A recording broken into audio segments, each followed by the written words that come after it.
man with gray hair and a mustache reviews a letter, telling Miss Agnes he sees she has only been a tutor for 3 years. Agnes smiles sweetly, placing a hand over her heart with a hopeful expression.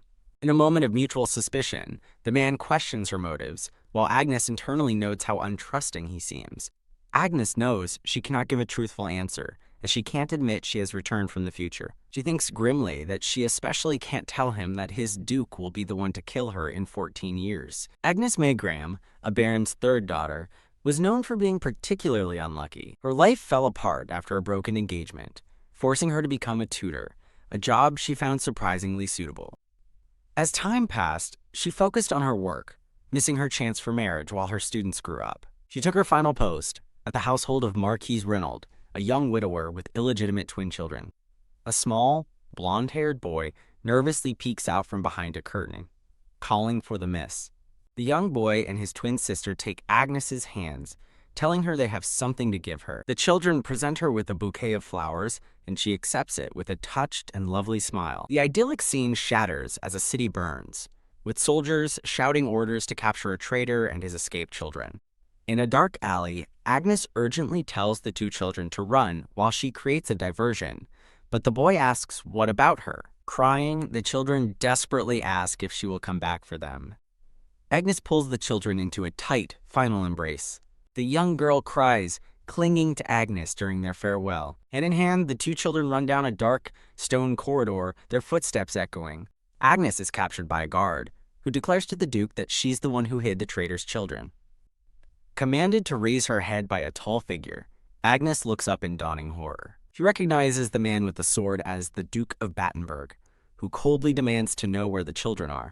Agnes wonders why the Duke, the Marquis' uncle, is handling this personally, realizing the situation is extremely serious. The young, blonde Marquis Reynolds is dragged before the Duke, crying out for his uncle to save him. The Marquis frantically pleads his innocence, begging his uncle to believe he was framed. The Duke coldly declares his nephew a disgrace and raises his sword, saying it's a blessing his sister isn't alive to see this. As the Marquis begs for his life, Agnes can only watch in horror as the Duke prepares to execute him. Blood splatters, and Agnes realizes in shock that the Duke actually killed his own nephew. The Duke walks toward Agnes, noting her silence suggests she won't confess easily. He declares that since the children are only hiding, burning everything down will be enough to find them. As a sword is pressed to her neck, Agnes desperately begs him to wait. She inwardly questions why she must die, caught up in the foolish Marquis' treason. In her final moments, her thoughts turn to the children she tried to save. She laments that she is dying to protect the Marquis' children. Another memory appears of her happily teaching the children piano, her mind repeating, "But still." A final, cherished memory of her hugging the children tight fills her thoughts. With defiance in her eyes, Agnes tells the Duke he will never find them. The Duke, finding her answer unfortunate, swiftly brings his sword down.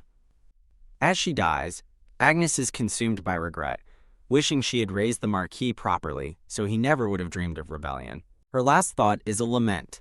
If only she had corrected the foolish Marquis' character sooner. Suddenly, Agnes is back at the interview table, politely thanking the gray-haired man. She sips her tea, reflecting that she has somehow returned 14 years into the past to the age of 22. The gray-haired man asks if she likes the tea, and she confirms that she does very much. She compliments the sweet tea, hiding her true intentions behind a pleasant smile. While smiling sweetly, she inwardly vows revenge, telling Marquis Reynolds to wait for her. She recalls that the man who caused her death, Timothy Reynolds, is now just a 7-year-old child. Timothy was orphaned after his parents died in an accident and was subsequently taken in by his uncle, the Duke of Battenberg. Agnes sees the tutoring position as a God-given chance, but the gray-haired man reveals the letter of recommendation actually requested her dismissal. The man explains that her previous employer, the Count, wishes for her to stop working altogether. Feigning amusement, Agnes laughs and dismisses the letter, calling the Count a prankster to hide the truth. The gray-haired man asks Agnes about her previous students, the Westwick children, and she replies that they greatly resembled their mother. Remembering the children clinging to her and crying, Agnes thinks of them as adorable troublemakers and regrets leaving, but notes they kept in touch. The man warns her about rumors surrounding the position, stating it's not a suitable job for a young lady, but Agnes feigns ignorance. He questions if she truly came without any information, and she inwardly confirms she only knows the basic story of the marquis' death. Visibly flustered, the man asks if that's not why they're hiring, but Agnes cryptically replies that there's more to it. A flashback reveals that many tutors have come and gone, including a veteran with 15 years of experience who faced the young master. The story continues, showing how even the veteran tutor couldn't handle the young master's temperament and quit within a month after being tormented with bugs. The gray-haired man concludes his cautionary tale with a grim expression, stating the last tutor left in tears. He explains that to prevent more bad rumors from spreading, they are specifically seeking a live-in tutor. He warns that the young master is so difficult that keeping a regular schedule is a challenge, but Agnes brightly declares that it's fine. The man expresses doubt about her managing with only 3 years of experience, but Agnes confidently asserts that she prides herself on her tough life. A quiet, tense moment passes between them in the grand, silent room. Resigned, the man rubs his weary forehead and tells her not to blame him for what happens next. Agnes beams with delight, clasping her hands and eagerly asking if she can start her duties today. As they walk, the man introduces himself as Carlo Wispa, and Agnes confirms she should address him as the butler. Carlo explains that she will eventually need to greet the Duke, but his return from his busy schedule is uncertain. While ascending a grand staircase, Carlo reassures Agnes that the Duke has entrusted all hiring matters to him. Agnes marvels at the magnificent building, thinking it lives up to the reputation of a top noble family. She grimly recalls the Duke, Ethan Henry Battenberg, the ruthless man from her future, and vows this time will be different, while Carlo promises good compensation. Agnes reassures the skeptical butler that she is excellent at handling mischievous children, privately banking on her 17 years of pre-regression experience. As Agnes confidently walks, a sudden piercing scream of "Kia!" erupts down the hall, making both her and Carlo stop in their tracks. A terrified maid runs past them, fleeing from a small blonde boy who is chasing her with a large bug. The young boy, holding a caterpillar by his fingertips, looks on with a mischievous grin and asks what the commotion is about. Agnes watches him with steely resolve, vowing to raise him properly, while a panicked Carlo reminds her she starts tomorrow. The butler frantically points out that she hasn't even signed a contract yet, but Agnes coolly asks if she hasn't already been hired. Carlo despairs that everyone quits on the first day, but Agnes internally affirms that this is no longer about a job, it's about survival.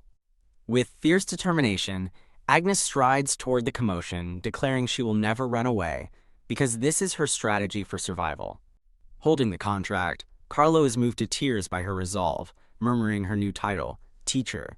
The young boy, identified as the infamous Marquis Timothy Evan Reynolds, scowls, annoyed at being ignored. Recognizing the boy who caused her death, Agnes reminds herself to stay calm and approach the innocent child with sincerity to achieve a happy future. Timothy rudely shouts at the butler, calling him an old man and demanding to know why he brought someone so ugly. With a chilling smile, Agnes internally questions if sincerity can truly grow here and tells Timothy that's no way to speak to an adult.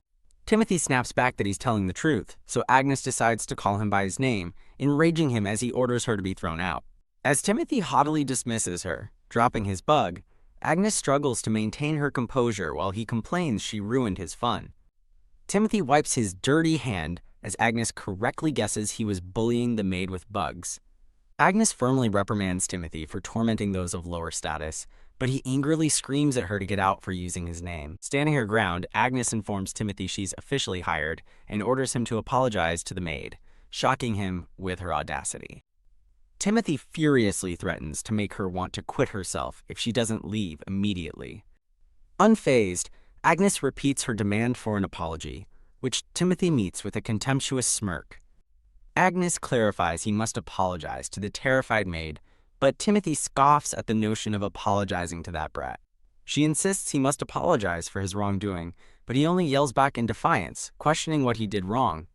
After coercing the maid into saying he did nothing wrong, Timothy turns his rage on Agnes, demanding to know who she is to lecture him.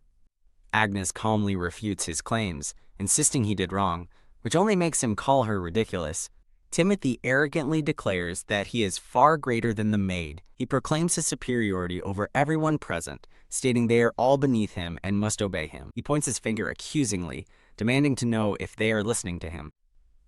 With a menacing grin, Agnes grabs Timothy's head, thinking his arrogance makes the prospect of correcting him even more satisfying. Stepping back, she coolly informs him that his attitude doesn't erase his wrongdoing. Agnes reflects on how Timothy's high status as a young, orphaned marquis, second only to the Duke, allowed him to become a tyrant with no one to discipline him. Timothy yells at Agnes, complaining that she's being too loud. Flinching, the maid stammers in fear as Timothy points at her, demanding her attention. Agnes suddenly appears holding the bug, asking where to take it, while internally noting Timothy is doing this because he knows she hates them. Dangling the bug, Agnes asks what's wrong, reminding a horrified Timothy that he told her to bring it and follow him. Timothy flinches in disgust as the large, centipede-like bug dangles menacingly close to his face. With a sinister smile, Agnes internally relishes the chance to deal with this little brat. Agnes cheerfully suggests going to his room, but a horrified Timothy recoils, refusing to let the bug inside. Realizing he only likes scaring others, Agnes taunts a terrified Timothy by dangling the bug and asking him to lead her to his room,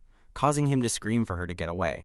Enraged, Timothy kicks Agnes in the shin, shouting at the ugly thing for acting so mighty. As Agnes feigns being hurt, Timothy points and declares that the ugly woman deserves it. Timothy stomps away, ordering her to never appear again, while Agnes calmly watches from the floor. Though a vein pops on her forehead, Agnes forces a smile, telling herself to stay calm and not get angry with the child. Timothy threatens to throw his shoe at her, but Agnes notes his bare foot means he truly despises bugs. With a serious expression, Agnes announces she has a pre-lesson to teach him, leaving Timothy to wonder if she's crazy. After placing bugs on his shoe, Agnes declares he must wear shoes outside and lunges to put them back on for him. Agnes menacingly advances with the bug-covered shoe, reminding a terrified Timothy his shoes are off because he removed them. Screaming that she's crazy, Timothy flees down the hall with Agnes in hot pursuit. With a terrifying grin, Agnes lunges toward him, insisting she'll put his shoes back on. The chase leads them to the roof, where a panting Timothy calls her persistent. Agnes corners him, urging him to put his shoes on and asking if his bare feet don't hurt. From the servants' quarters roof, Timothy yells at her to stay back, refusing to wear his shoes. Timothy threatens to fire her, but Agnes calmly refutes his authority and repeats her demand. As Timothy stomps defiantly, Agnes worries that his tantrum could cause the old roof to collapse. Agnes tries reasoning with Timothy about the danger, but he angrily refuses to listen to an ugly thing. He stomps again, calling her a dullard as she frantically warns him to stop. Timothy angrily rejects her authority, questioning who she thinks she is, to order him around. Realizing reasoning is futile, Agnes changes tactics and offers to leave first, but Timothy angrily questions her actions. Furious at being ordered, Timothy stomps his foot hard, and the roof beneath him cracks. The roof gives way, and Timothy loses his balance, falling as Agnes reaches for him. Agnes screams Timothy's name in horror, her hand outstretched as he plummets. She manages to grab him, but they both crash through the roof, with Timothy landing on top of her. Lying in a pile of hay, Agnes opens her eyes, relieved to be alive thanks to the stable below. In pain and covered in horse dung, Agnes laments her spectacular and smelly first day as a tutor. She reflects that Timothy is the most difficult child she's ever met, a stark contrast to her previous respectful students. As Agnes tells herself to calm down, a horse quietly investigates her from its stall. The horse startles her with a nip, and Agnes yelps, realizing it wasn't just part of the scenery. Agnes looks up in surprise, recognizing the voice that just spoke to her. The black-haired Duke of Battenberg coldly tells her to get up because she's in his horse's spot. Frozen with fear, Agnes recognizes the Duke as the man who killed her in her past life. The Duke repeats his command, and Agnes internally seethes at his rudeness, blaming his poor guardianship for his and Timothy's behavior. Agnes decides that common decency dictates one should first check if a fallen person is okay. Still sitting in the hay, Agnes asks if he'll lend a hand, but the Duke coldly asks why he should. She argues it's basic courtesy to help a lady in distress, but he remains unmoved. Agnes presses him, sarcastically asking if the horse dung is too dirty for him to offer help. The Duke dismisses her plight over manure and sees no reason to help, but Agnes insists a reason isn't needed for kindness. He retorts he needs no reason to ignore her lecture, but Agnes stands her ground. As the Duke demands to know who she is, Agnes lectures him that one must sometimes do the right thing without reason, like helping those in trouble. She continues pointedly, suggesting another example is caring for an orphaned nephew. The Duke dismisses her, but Agnes confronts him directly, declaring that it is her business and that he'll regret his cold way of living. With renewed resolve, Agnes tells the Duke he should believe her, vowing she will not allow herself to quit. The Duke repeats his demand to know who she is, then callously asks if she's even alive. A panicked Carlo rushes in with a startled Timothy, calling out to Miss Graham to see if she's all right. Carlo looks down worriedly, while Agnes, facing the Duke, nervously addresses him as Your Grace. As the stammering Timothy asks when he arrived, the Duke flippantly asks for a welcome kiss. A request Agnes notes reveals their terrible relationship. A tap sounds as she boldly takes the Duke's hand, surprising Timothy and Carlo as she prepares to answer his question. Holding his hand firmly, she introduces herself as Agnes May Graham, his new private tutor. The Duke questions her title, so Agnes cheerfully prompts him to introduce himself in return. He introduces himself as Ethan Henry Battenberg and irritably tells her to let go of his hand. Agnes cheerily agrees, releasing his hand and declaring that it seems she has 2 students now, not just one. A horrified Timothy and Carlo appear in a chibi panel, with the butler wondering if he should fire her on the spot. The Duke calmly dismisses the idea, stating he's intrigued by her promise to make him regret his words and sees no point in firing her. Walking away, the Duke challenges her to see how long she can last in her new position. Agnes stands confidently amidst a floral aura, retorting that he's one to talk. Carlo and Timothy can only watch from the side as Agnes stands her ground. Agnes suddenly stumbles, realizing she almost died again, and that facing the Duke was far scarier than she'd imagined. As a concerned Timothy taps her and asks if she's hurt, Agnes teases him, asking if he's worried, which makes a flustered Timothy vehemently deny it as she privately finds his reaction cute. As Timothy angrily demands an answer, Agnes calmly reassures him she's fine and asks the butler for help.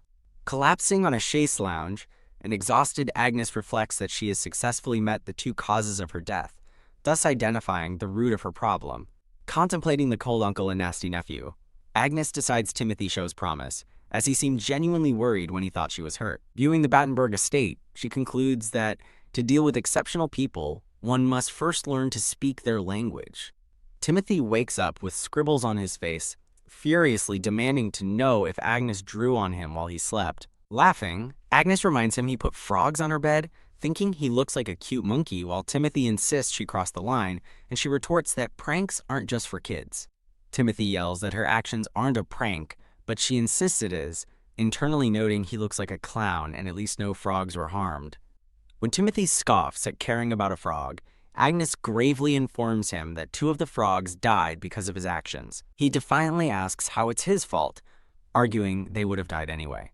Timothy declares his own importance over mere frogs, while a smiling Agnes thinks he has a lot to learn. Agnes begins her lesson, asking Timothy to explain why being human makes him more important than a frog, a question he finds absurdly obvious. Timothy lists human superiority in intelligence, longevity, and strength, but Agnes turns his logic against him, asking if that means she's better than him for being older, taller, and stronger.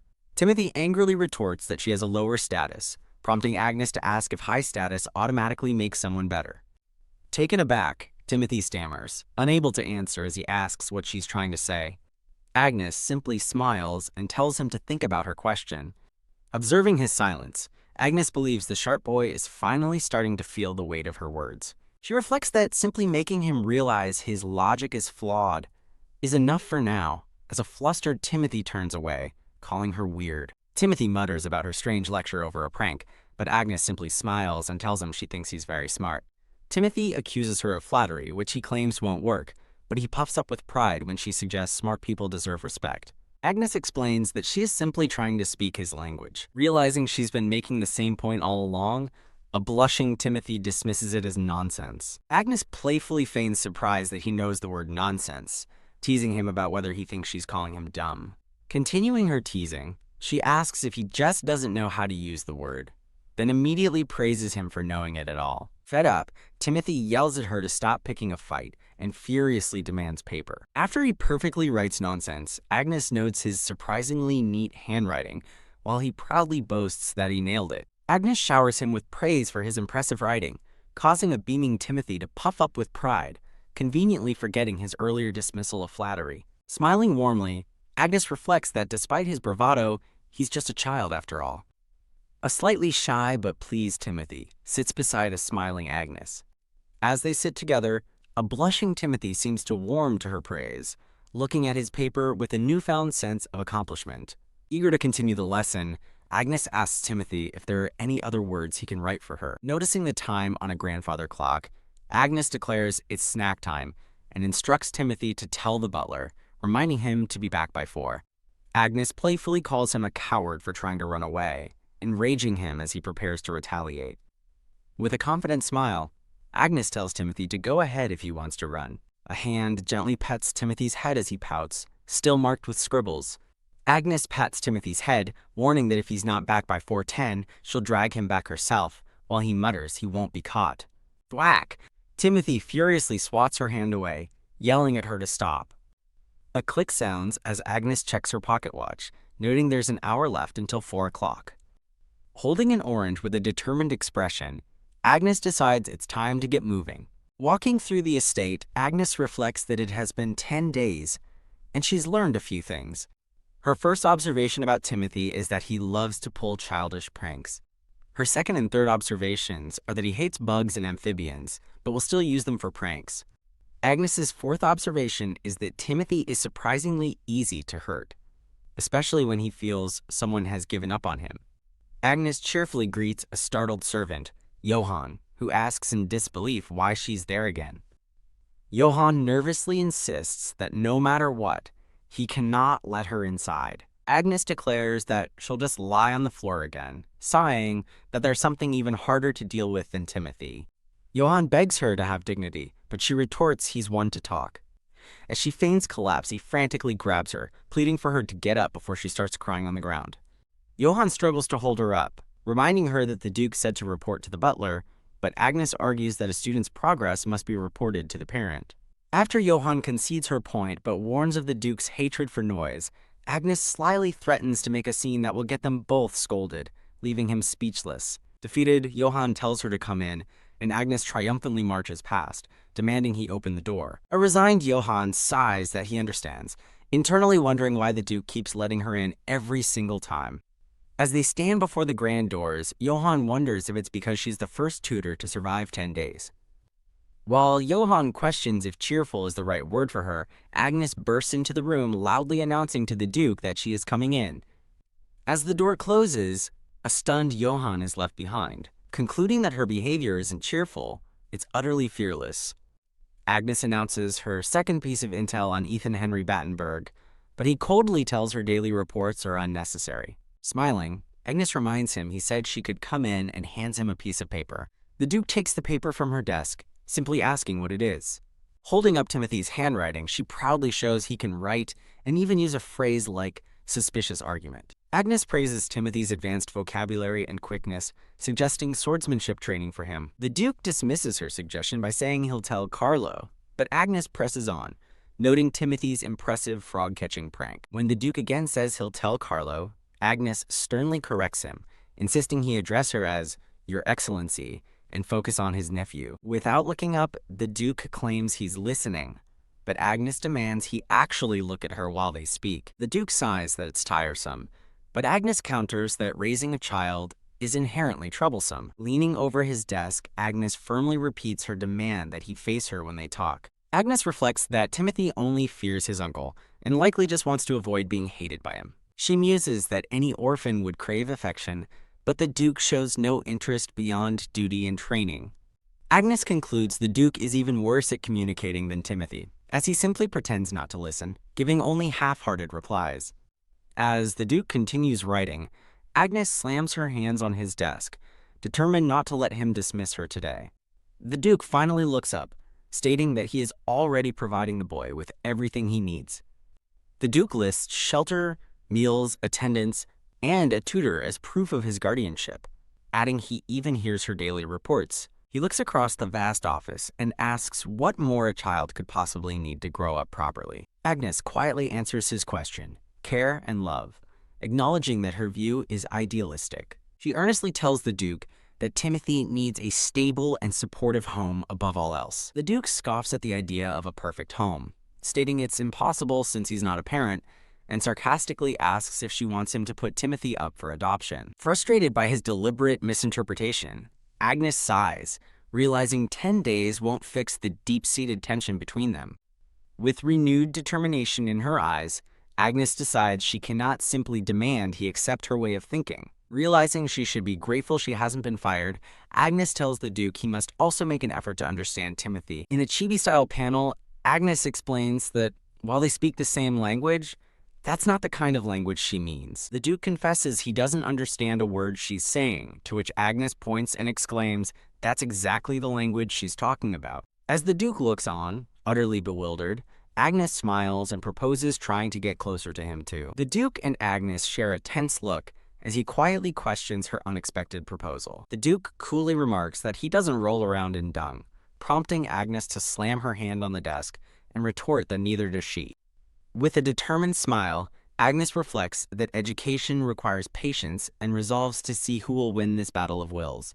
The scene shifts to the Duke, whose handsome features, including black hair and blue eyes, are described as the very definition of beautiful. A pensive profile view of the Duke highlights his sharp, contemplative features as he looks down. The narration praises the Duke's impeccable appearance and high rank, which makes him the object of admiration and desire, as Johann stands silently before his desk.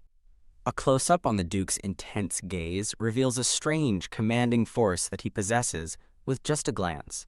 Startled by the Duke's gaze, Johann jumps and apologizes profusely. Tap, tap. The Duke notes Johann's nervous glancing and tells him to speak his mind, prompting the servant to stammer. Johann admits his curiosity about the Duke's conversation with Agnes, noting how unusual it was that she wasn't scared of him like everyone else. Panicked, Johann hastily apologizes and clarifies he meant the Duke has an extraordinary air of authority, not that he's intimidating, while reaffirming that Agnes was indeed not scared. Johann adds that Agnes is also very talkative, and that there have been many compliments about her throughout the manor. He happily reports that since Agnes's arrival, Timothy's pranks have lessened, and now the staff eagerly discusses the daily prank wars between them, even keeping score. The Duke listens silently, reflecting that he hears these reports daily, and that Agnes clearly doesn't just passively endure the pranks. When Johann apologizes for talking too much, the Duke surprises him by ordering him to continue speaking. A flustered Johann reminds the Duke of his dinner invitation from the Crown Prince, questioning if he isn't busy. As the Duke stands to leave, he tells Johann he'll listen on the way, leaving the nervous servant to stammer that he doesn't know much more. The Duke calmly instructs Johann to say what he knows as they walk out of the office, with the servant scurrying to comply. Walking down the hall, the Duke reflects on Agnes's unusual resilience, concluding she's no ordinary person, and that his tolerance for her, which has spared her so far, ends today. Agnes vows she won't let the Duke live with regret, while he, in turn, scoffs at the very idea of feeling regret himself.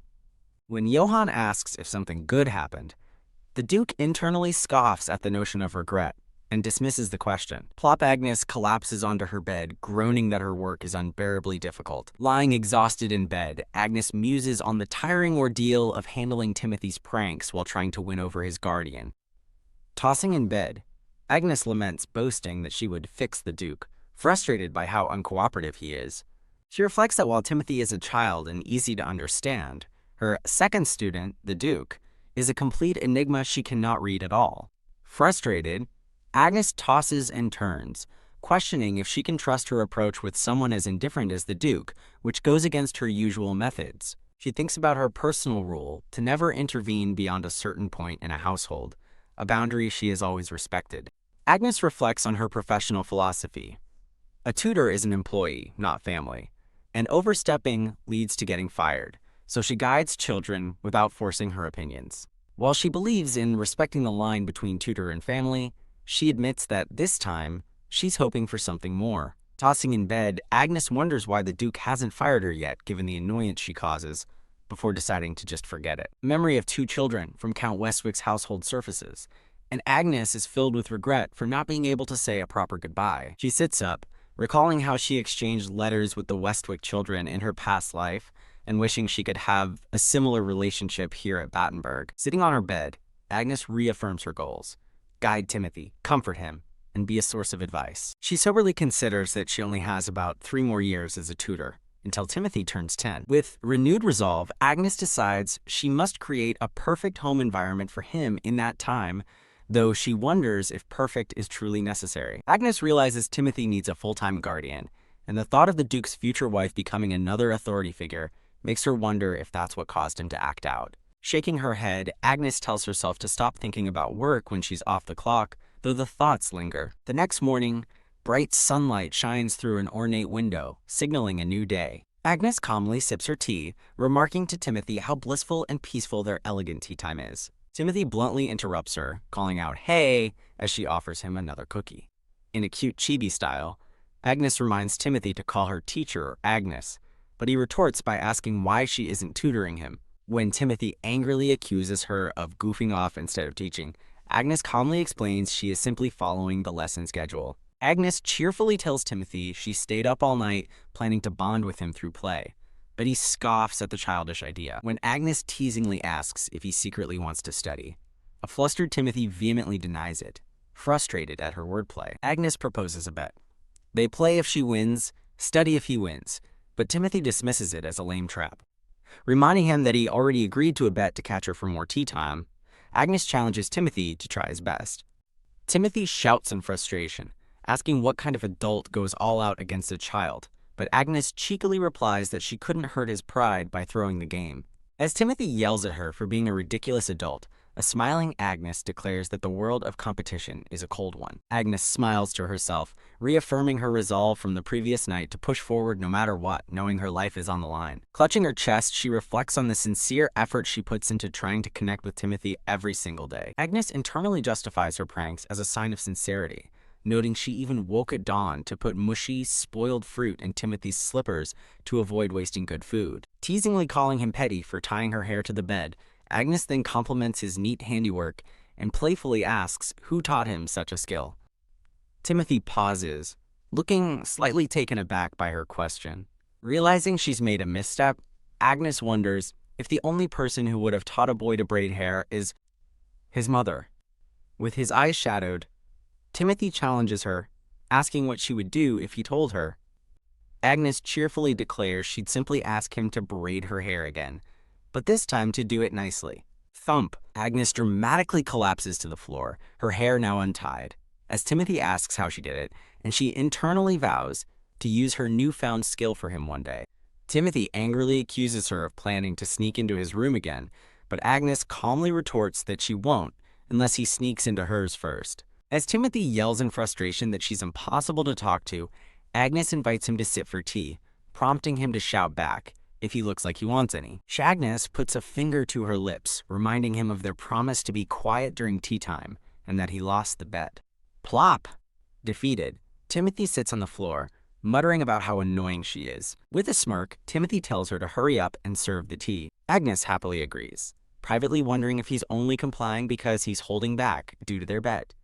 As she pours his tea, Agnes feels hopeful, reflecting that he's less defiant now and that things might be going better than she expected. In a chibi-style cut, Timothy snaps at her to stop mumbling like a pervert.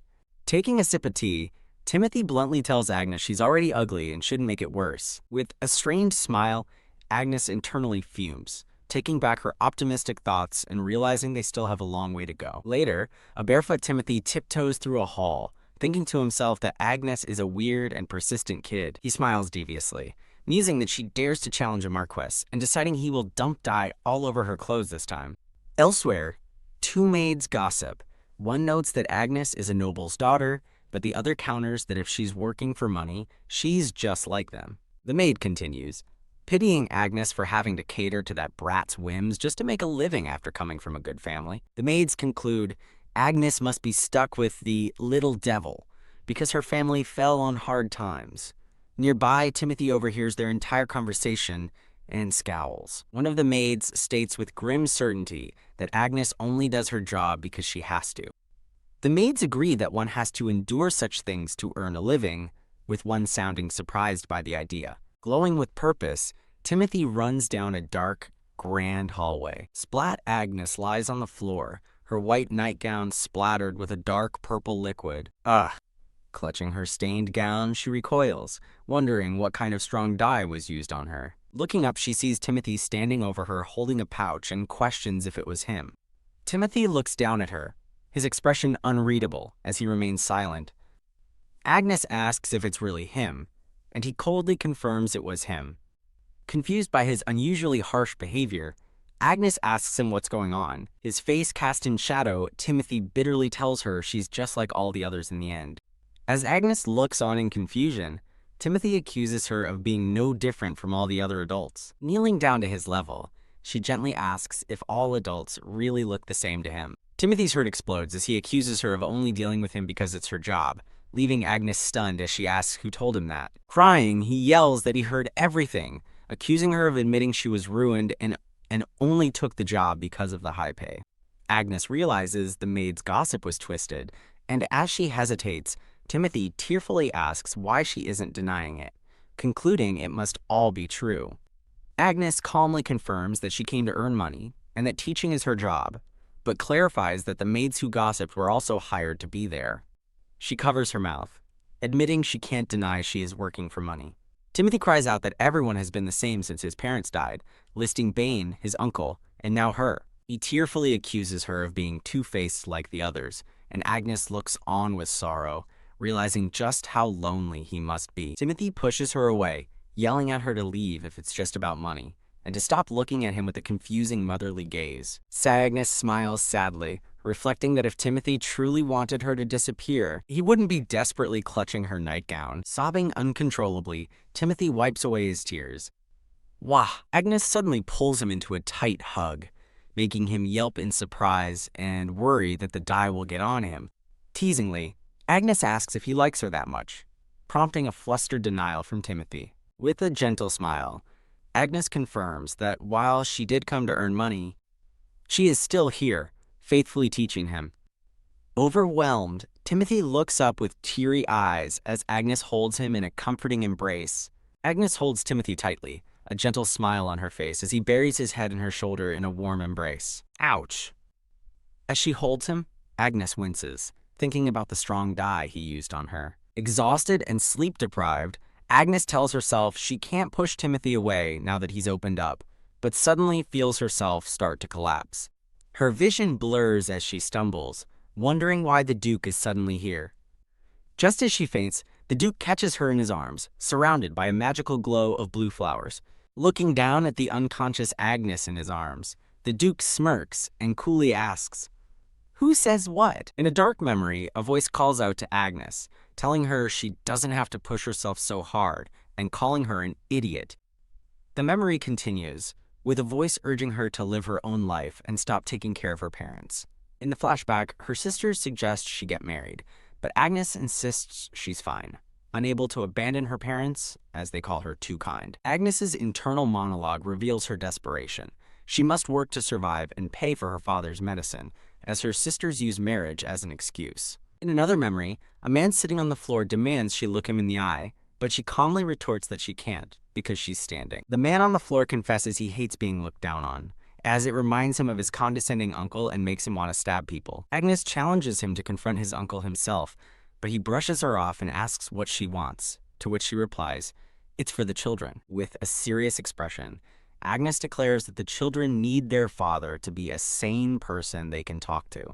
The man scoffs, listing the material things he's provided and asking what more they need, making Agnes realize why the Duke's words felt familiar. She understands now that she heard the same dismissive logic from the former marquis, thinking, like uncle, like nephew. Waking in her bed, Agnes sees the Duke sitting beside her, and he reassures her that her eyes are okay. Agnes forces a laugh, remarking how absurd it would be to lose her sight over a prank, noting that no one would pity her. Hearing the Duke confirm the doctor said her vision is fine, Agnes is stunned, realizing who is speaking to her. She sits up abruptly in shock as the Duke calmly informs her the rash will clear up with ointment and declares, "Timothy Evan Reynolds is under my care." In a cute chibi cut, Agnes wonders if he was by her side the whole time, but he bluntly tells her not to get creepy ideas, claiming he just arrived. Agnes says she understands, as the Duke notes she was lucky the incident wasn't more serious. The Duke offers her the chance to quit, promising generous compensation if she does.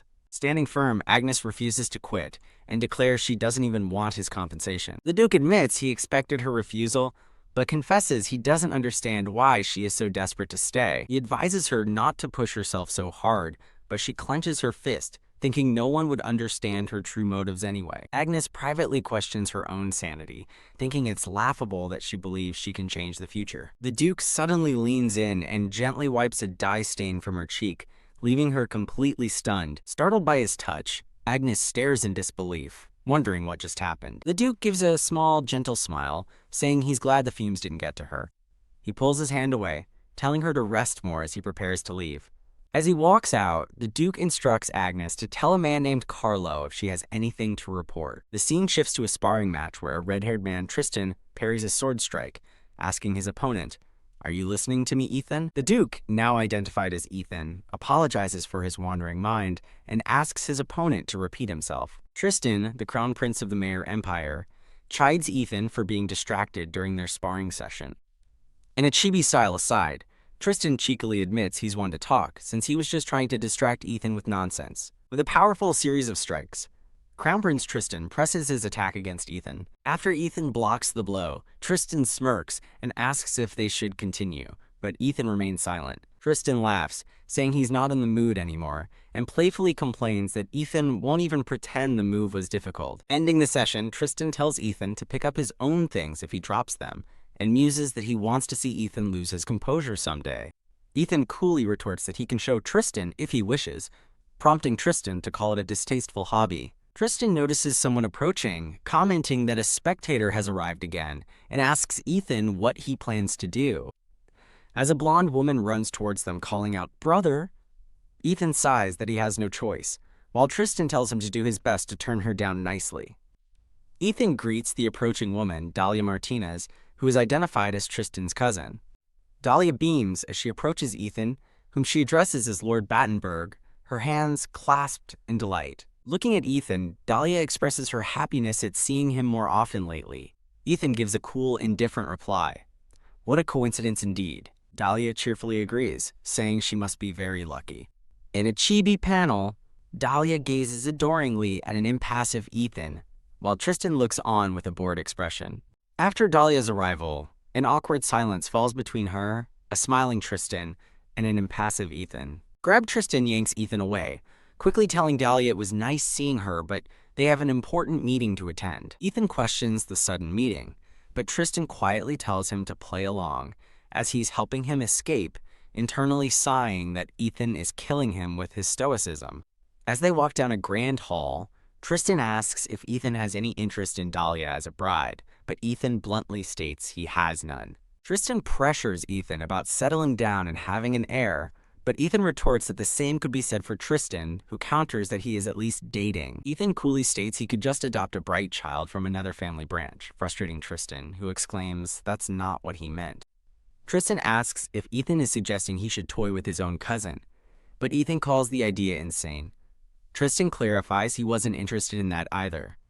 In a cute chibi moment, Tristan worriedly asks where Ethan is looking, but Ethan calmly reassures him that he's perfectly healthy. Ethan says he will take his leave, somberly thinking that he would rather grow old and die alone than end up like his sister. Tristan stops him, and as Ethan turns, he asks what it is, with a look of genuine concern.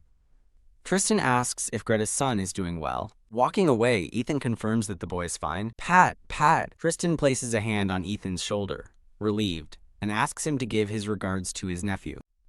As they look out a window, Tristan calls out to Ethan, saying there's one last thing. Tristan cheerfully relays that Dahlia even offered to raise her husband's nephew as her own child. Ethan flinches in disgust at the suggestion, while Tristan laughs it off and bids him farewell. In a flashback, Ethan recalls his sister, Greta, famed for her beauty and intelligence, and a formidable swordswoman who was his worthy rival. The memory continues, showing a young Ethan stumbling during a sword fight, as Greta points out he always leads with his left foot. In the flashback, Greta fondly notes that he fights just like she used to, calling him her little brother, but a young Ethan tells her not to compare them. Greta playfully asks if he hates their resemblance that much, and a younger Ethan snaps back that it's creepy. The chibi-style memory shows Greta asking if his witty retort is his last will, while young Ethan vows not to let her win again. Ethan reflects that, despite his protests, he admits his sister was someone worth learning from. He remembers that everything changed when Greta met Marquis Reynolds, which turned her from a brilliant woman into someone unbelievably foolish in love.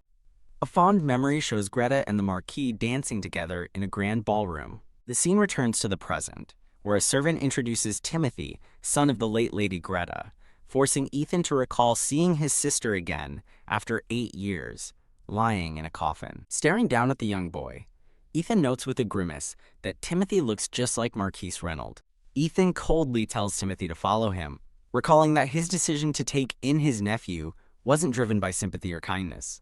A formal notice details the deaths of Marquis and Marchioness Reynolds, who reportedly died from falling off a horse while hunting. Sitting at his desk, Ethan muses on the past year, finding it hard to believe his sister, an expert rider, died from a simple fall. He lets out a sharp sigh, thinking to himself, "What a joke." Leaning back, Ethan considers that since the hunting ground belonged to House Reynolds, the truth of what happened remains hidden. He closes his eyes, confident he will find the culprit responsible for what happened to his sister and Timothy's inheritance.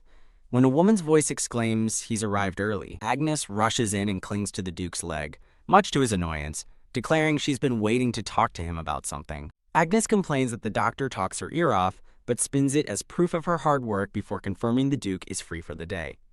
The Duke questions her motives for asking, and Agnes cheerfully takes his silence as a confirmation. Agnes explains that the doctor ordered her to take 5 days off, but she's worried about Timothy eating alone, a concern the Duke coldly states is not his to worry about. In a chibi panel, an irked Agnes glares, while the Duke remains stoic and unimpressed. The Duke gives Agnes a hard, calculating look. With a clench of her fist, Agnes steels her resolve. Agnes nervously stammers that Timothy's table manners still need work, as the Duke internally notes the return of her terrified expression. Clasping her hands, Agnes asks the Duke to have dinner with Timothy while she's gone. He flatly refuses, saying he's busy, but she begs him to do it just for today. Agnes pleads that it's only an hour, but the Duke dismisses her request as a pointless waste of his time. With a stern glare, the Duke tells her to leave. Agnes looks downcast, falling silent in defeat.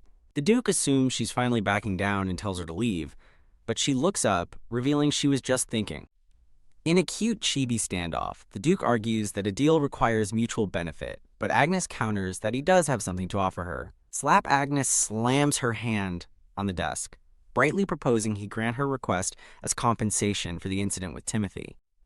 The Duke scoffs, questioning if a mere scratch is worth his time, but Agnes confidently retorts that it's not about the scratch at all. Leaning across the table with a dazzling smile, Agnes wins a grudging admission from the Duke that she has a way with words. Agnes presses her advantage, reminding the Duke he must eat anyway, and that he promised to take responsibility for Timothy's behavior until he finally breaks, covering his face and agreeing just to make her leave. Beaming, Agnes asks if he's serious, but the Duke warns that one more word will get her fired on the spot. In a chibi panel, a gritting Agnes holds her tongue as the Duke points and sternly tells her to get out.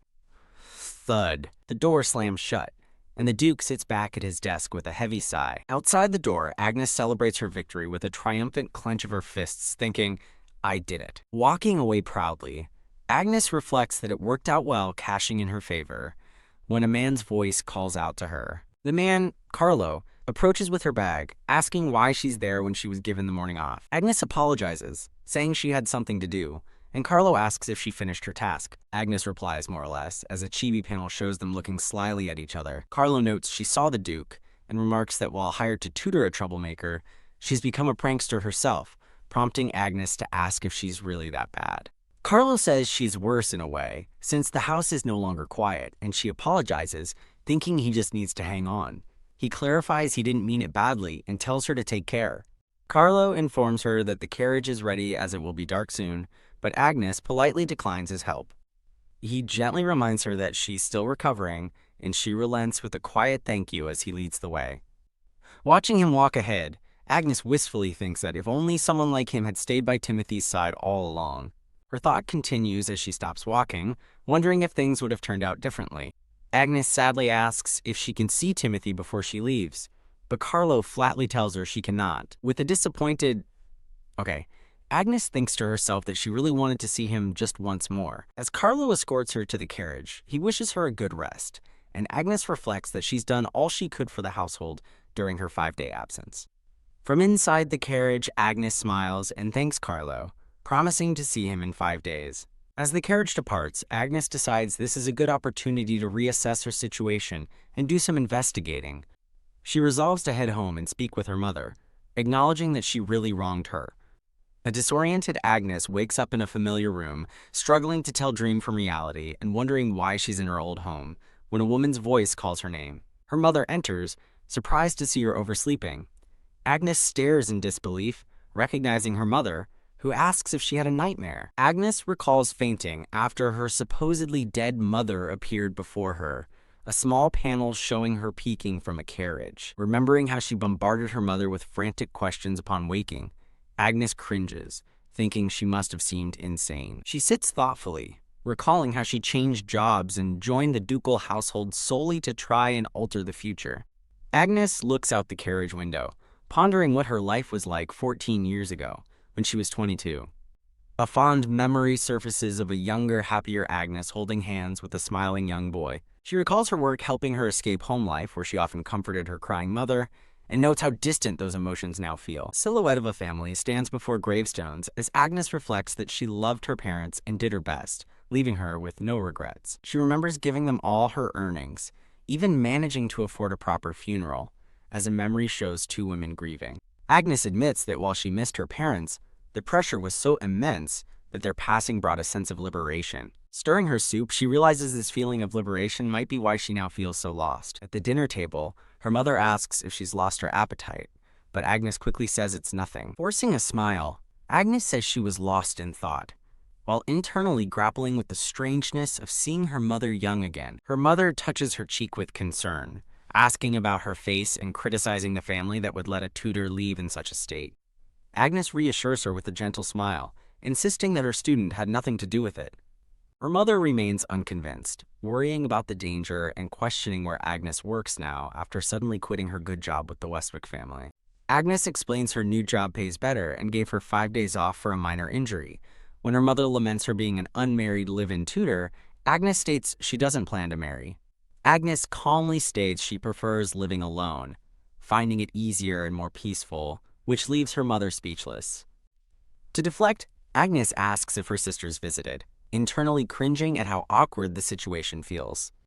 While pouring tea, her mother confirms that both sisters dropped by for a short while. Agnes finds the reunion strange, thinking her mother seems more clumsy and fragile than she remembered. Her mother explains they left quickly because they were busy, but Agnes expresses regret, saying she wanted to ask them something. Her mother suggests calling them if it's urgent, noting they live nearby and would rush over if they knew she was hurt. Agnes gets to the point, asking about Duke Battenberg and whether there are any long-standing betrothals for the unmarried Duke. She clarifies that she is trying to find out who the future Duchess might be. In a chibi panel, Agnes looks thoughtful, as she considers that her sisters would be the best source for this kind of information. Her mother's face suddenly lights up with a hopeful realization as she exclaims, "Agnes, don't tell me." Peft. A horrified Agnes spits out her tea in a comical spray, frantically denying whatever her mother is thinking. With a look of utter disgust, she insists that it is definitely not true. Her mother beams, unconvinced, and encourages her to be honest, asking if she met the Duke and took an interest in him. Agnes dismisses her mother's assumption with a wave of her hand, thinking grimly that her mother wanted her to get married, even on her deathbed. Her mother continues cheerfully that everyone knows the Duke is handsome, so it's natural for any young lady to have a crush on him, and Agnes quietly agrees that it's true. As her mother suggests Agnes just has high standards, Agnes notes with a weary smile how excited her mother is getting. Her mother shares gossip that the Duke rarely appears in social circles, but sometimes attends parties with the Crown Prince, making him an admired but elusive figure. Agnes asks for confirmation, and her mother affirms that yes, the Duke doesn't seem to have anyone special in his life. Stunned, Agnes thinks back to the Duke of Battenberg's tragic past, recalling that he lost both his parents and his only sister. Her mother explains that because of his past, many women are after him, but he's always busy with campaigns. She then encourages Agnes, saying you have to aim high to succeed. Agnes presses further, finding it hard to believe the Duke has never dated, and asking if her mother has heard of anyone he is close to. A horrified Agnes realizes the Duke might have died alone in her past life and panics, thinking he must produce an heir for the dukedom. She despairs, realizing her plan to impress the future Duchess and give Timothy a stable, loving home is now in jeopardy. Her mother reveals the only person the Duke seems friendly with is the Crown Prince, prompting a frustrated Agnes to ask if he has any other friends at all. Her mother shrugs, confirming that, as far as she knows, he doesn't have any friends. Agnes slumps in her chair, thinking it's no surprise he has no friends, as he definitely gives off that vibe. She reconsiders, concluding that he seems to hate everyone, regardless of gender, based on how rudely he treats her and Johann. Her mother suddenly declares that it's clear now, leaving a confused Agnes to ask what she means. With a knowing smile, her mother states that, for Agnes to even consider a man, he must be handsome. Agnes looks away, thinking to herself that handsome men like the Duke always have women swooning and would never choose someone like her. Standing abruptly, Agnes tells her mother she was just stating a fact and apologizes if she was upsetting, as her mother calls out her name. With a gentle but firm smile, Agnes announces she's heading upstairs to her room. She turns back to her worried mother, reassuring her that everything is all right. With a final, strained smile, Agnes insists she has no complaints about her life and tells her mother to rest. Alone, Agnes clutches her head, overwhelmed and wishing she didn't have to think, reflecting that she was more content before returning to the past. She admits to having regrets and things she wished she'd done differently, but knows her biggest regret remains even after rewinding time. Closing her eyes, she resolves to set aside her turmoil and focus on her primary mission, guiding Timothy. She lets out a weary sigh, admitting that, despite just arriving, she already wants to leave her family home again. The scene shifts to a silent, grand dining room where Duke Ethan eats his meal with cold composure. Across the table, a nervous Timothy eats his food, feeling sick from the overwhelming tension in the room. Timothy glances at his uncle, wondering why he's suddenly having dinner with him, as two butlers stand watching from the side. In a cute panel, Carlo and the older butler stand at attention, looking pleased with the situation. Carlo internally muses that this is definitely Agnes's doing, while Timothy stares miserably at his plate. Annoyed, Timothy thinks to himself, who even asked for this? He touches his fork, regretting his stubbornness, and wishing he had gone to see Agnes, believing he could have convinced her not to leave. A chibi flashback of that chaotic morning shows Timothy cringing with embarrassment over crying, vowing to erase Agnes's memory of it all. He thought she would return the next day and never imagined she would get hurt. He picks at his food, lamenting that he never got to apologize and is frustrated she left without a single word. The Duke calmly continues with his meal, observing his nephew from across the table. Timothy glares, wondering if his uncle thinks he's just a nuisance, and questions why he was even brought to the estate if not to be cared for by someone. He resentfully thinks he shouldn't have followed his uncle, before sighing in defeat, admitting he had no other choice. Timothy is startled from his thoughts as the Duke quietly wipes his mouth with a napkin. Clang. His fork slips from his hand and falls to the floor with a sharp sound. The silence in the vast, empty dining room stretches between the two, amplifying the oppressive atmosphere. Carlo and the older butler watch the tense dinner with worried expressions. The Duke continues to look on, with an unreadable, stoic gaze. Timothy flinches nervously under his uncle's intense stare. Leaning forward suddenly, the Duke states, "It's just as the tutor said," causing Timothy to jump in his seat. The vast dining hall remains silent, emphasizing the emotional distance between uncle and nephew. Purple, thorny vines appear to wrap around Timothy, symbolizing his feeling of being trapped and suffocated. In a new scene, Agnes, now in a formal blue dress, clutches a locket, deciding this won't do and that she must run away. She recalls a similar conversation with her father about marriage and how she insisted on handling it herself, realizing now how strange her behavior must have seemed to her parents. Adjusting her bonnet, she admits she never considered these side effects of time travel because in the future she wanted back, her parents were already gone. With newfound clarity, Agnes reflects on a portrait of her younger self and silhouetted family, realizing they were twisted and pushed their burdens onto her. Remembering her mother's poor health, Agnes now wonders why she never questioned the strange situation and why no one tried to find a solution. Looking downcast, she admits she doesn't even have a clue where or how to begin solving the problems of her past. In a chibi panel, Agnes looks at her reflection and dismisses her worries, commenting on how tacky fashion was 14 years ago.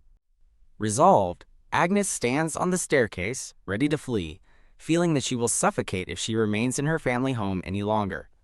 As she plans to visit the Westwick family, her mother appears and announces that Agnes has a visitor.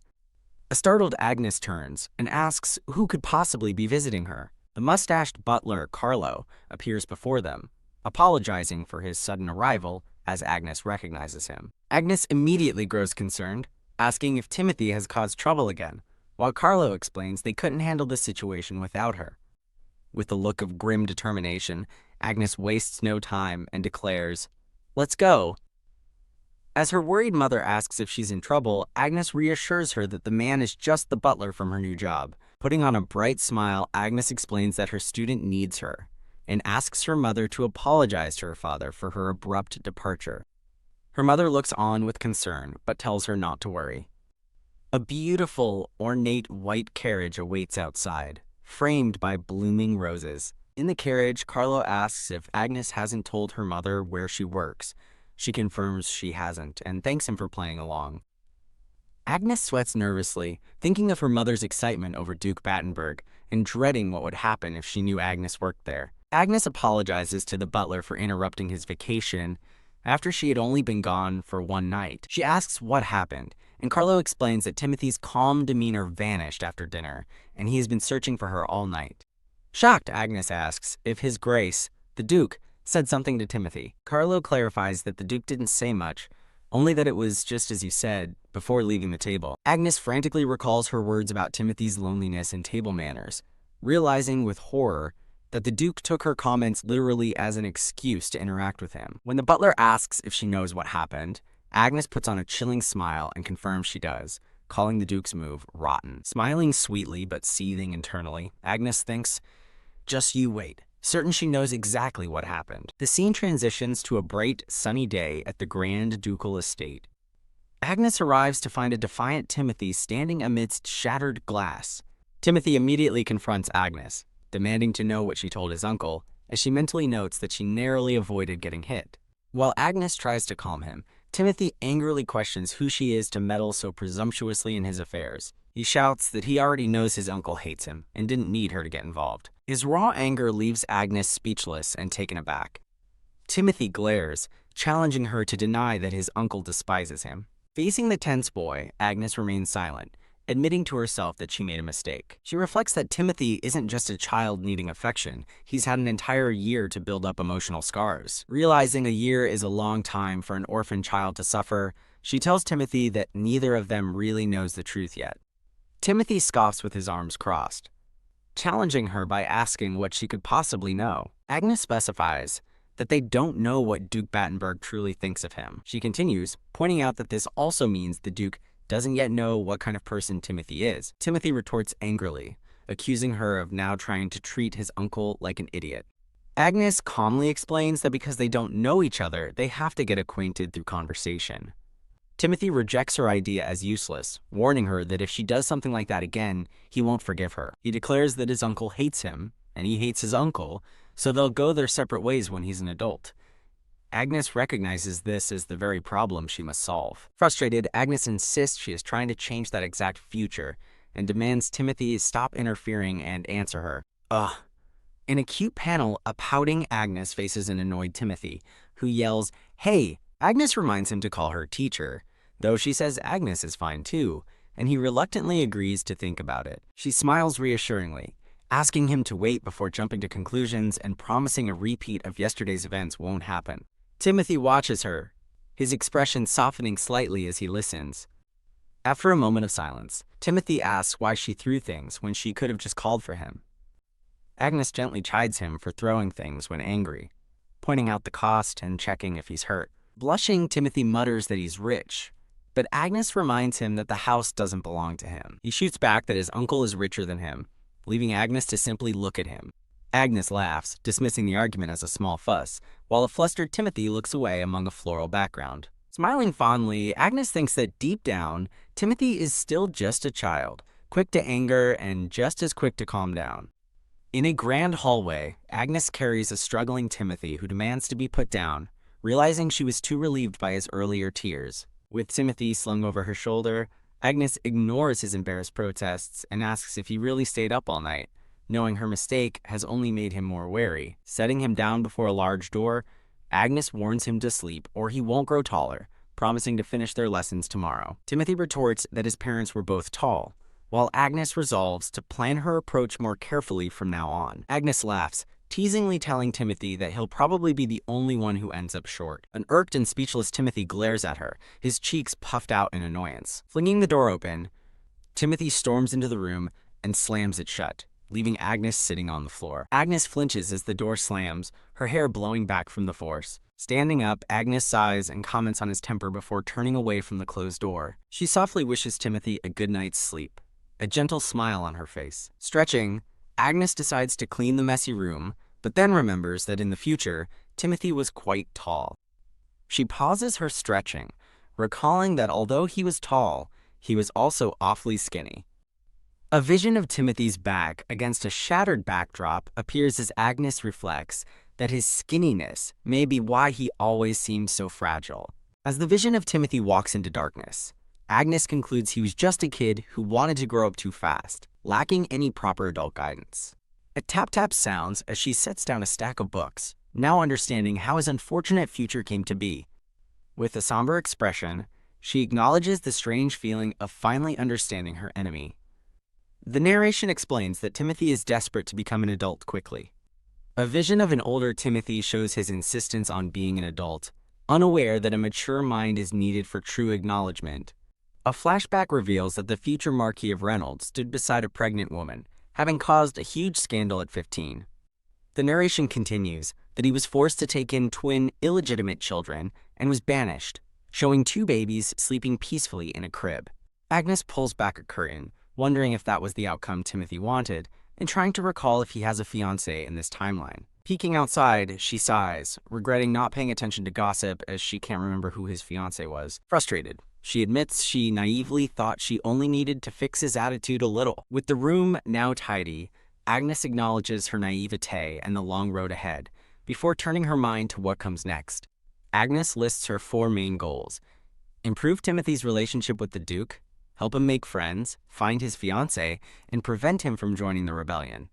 In a chibi thought bubble, she worries about how to persuade the heartless Duke and find friends for the prickly Timothy. She imagines Timothy haughtily demanding a friend kneel before him, realizing with dread how difficult making friends will be for him. Now in a white dress, Agnes pulls at her hair, realizing she essentially treated the Duke like a lunatic by warning him he'd kill his nephew if he didn't change. From his desk, Timothy asks if she's insane, while Agnes thinks to herself that people don't go crazy so easily.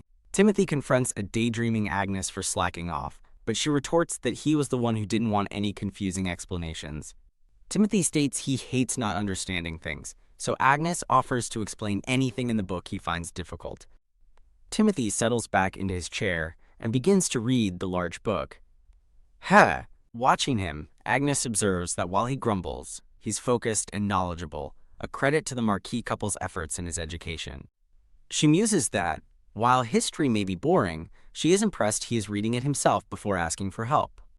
Agnes continues her internal praise, amazed at how smart he is for reading a book with so many words. Beaming with pride and wondering if Timothy is a genius, she is interrupted when he calls out to her. Snapping to attention, Agnes asks what he needs, and he tells her to get rid of that, making her wonder if he means the book. Flustered Timothy yells that her staring is making it impossible to concentrate and tells her to go take a walk. As Agnes tries to hide her laughter, Timothy demands she stop. She agrees to leave for 30 minutes, cheekily telling him to call her if he gets lonely. An embarrassed Timothy throws a book and yells for her to get lost as she happily skips out of the room. Leaning against a wall in the hall, Agnes gushes over how adorable Timothy is, reaffirming her love for teaching. The mustached butler, Carlo, appears in the hallway and asks if there's a problem. Agnes explains she's giving Timothy study time and asks if the Duke is out. Carlo steps closer, gravely warning her that the Duke is not a man who cares about family ties. As they walk down the hall, Carlo adds that while the Duke has been generous, he can't guarantee how he'll react if the current situation continues. The butler advises her to focus on teaching Timothy now that they're getting along, offering to relay any urgent messages to the Duke himself. Agnes, her hair now tied up, asks if following his advice will prevent any issues. Carlo bluntly states that yes, there will be problems, because Timothy is a smart child. Agnes turns to the butler, challenging him by asking if he's ever considered the real reason why Timothy is always acting out. After a moment of thought, the butler addresses her formally, prompting Agnes to explain that Timothy's behavior is a cry for the Duke's attention. Agnes explains that unless the two of them reconcile, Timothy will keep rebelling and eventually cause much bigger trouble. She concludes that this is how he will ultimately end up joining the rebellion, leaving the butler to silently contemplate her words. Carlo explains that the Duke is a very busy man who cannot be met on a whim. Just as the butler finishes speaking, Agnes spots a carriage outside and cheerfully announces that the Duke appears to be arriving right now.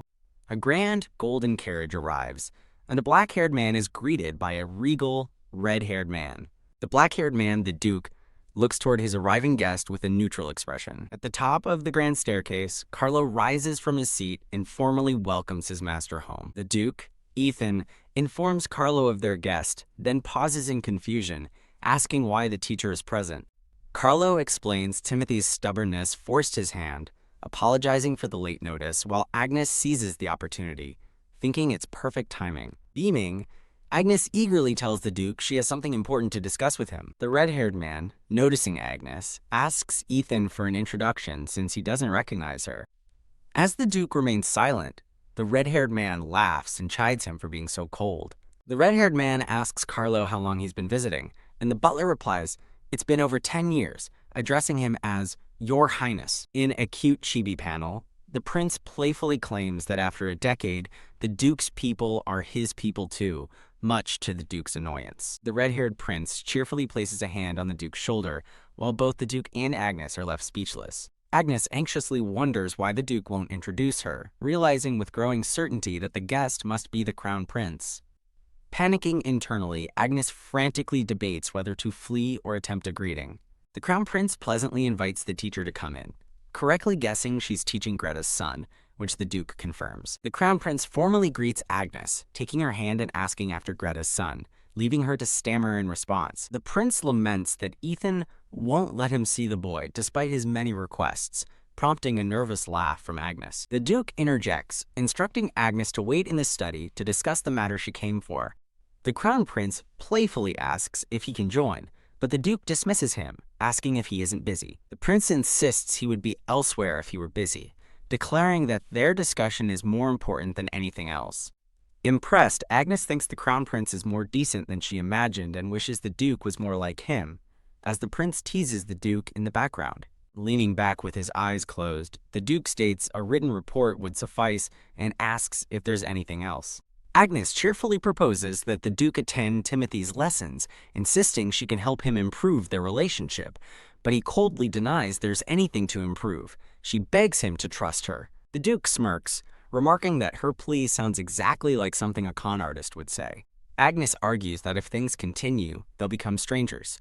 The Duke asks what she said at dinner, and she reveals she repeated his own criticism about Timothy's table manners. Agnes passionately defends Timothy, arguing his manners were only lacking compared to an adult's and that he's well behaved for his age. Frustrated that she is being criticized, Agnes asks why it is so hard for him to offer praise after his words cut Timothy so deeply. The Duke replies he doesn't lie, so she snaps back, then lie. Agnes worries about Timothy's bleak future, picturing him going astray, getting into trouble with his fiancée, and ending up penniless. Standing before the Duke, crown prince, and butler, Agnes realizes with dread that she can't even joke about rebellion in front of royalty. Looking at the Duke with pleading eyes, Agnes asks what he'll do if he regrets his coldness later. The Duke coldly states he has never regretted anything, and that even if he did, it would be none of her concern. Agnes insists Timothy needs a guardian's affection to grow up right, and begs the Duke to try activities with him to grow closer. The Duke coldly reminds Agnes he pays her and can dismiss her at will, but she remains resolute, vowing to persuade him until he changes his mind. The Duke sighs, conceding that her persistence is, at the very least, clear. Agnes smiles brightly, saying she is honored that he noticed. The Crown Prince announces he's going inside, graciously telling them to continue their talk as Agnes curtsies. The Prince remarks he's never seen the Duke talk so much, concluding he's only good at arguing, which makes Agnes realize with a jolt what she's done. As the Prince threatens to find out her name himself, Agnes makes a run for it, deciding to flee now and think later. Bam! A startled Timothy looks up from his book as Agnes bursts into the room, asking if she ran all the way there. Mortified and out of breath, Agnes stammers that she only ran a little, while Timothy observes that her face is about to explode. Timothy teases Agnes for being unfit, but she defensively retorts that she's taller and heavier than him. Offended, Timothy asks if she's mocking his height and proudly declares he'll soon be much taller than her. While Timothy questions her flustered reaction, Agnes smiles fondly, agreeing with him internally that he will indeed grow tall soon. Leaning closer, Agnes reassures him with a warm smile that he'll shoot up in height before she knows it. Timothy stares at her, noting with suspicion that she has that look again. Blushing, Timothy tells her to sit down and then quietly asks what she was doing to get so worn out, showing concern for her unhealed injury. Realizing she never explained her absence, Agnes is flustered when Timothy asks what she was up to and can only answer vaguely. Timothy suspiciously asks Agnes if she went to see his uncle for another parent-teacher meeting, leaving her speechless. In a cute chibi panel, an irked Timothy and a nervous Agnes sit in tense silence. Timothy erupts, yelling that he told her not to go and that his uncle doesn't care about him at all. Agnes proudly states it's her teaching policy, prompting Timothy to ask if she's just going to ignore his wishes. She reassures him, promising not to leave him alone with his uncle again, and apologizing for what happened at dinner. Timothy scoffs, asking if his uncle is some kind of monster that he can't be left alone with. Taking his hand, Agnes asks Timothy to tell her the truth. She asks what he truly thinks of his uncle, not the other way around. He stubbornly insists he doesn't like him. Agnes seriously states that if he truly dislikes his uncle, she will change her entire approach. Timothy retorts that she's a terrible liar, clearly not believing her. Holding his hand tighter, Agnes insists she's serious, promising to change her plan because she wants him to be happy.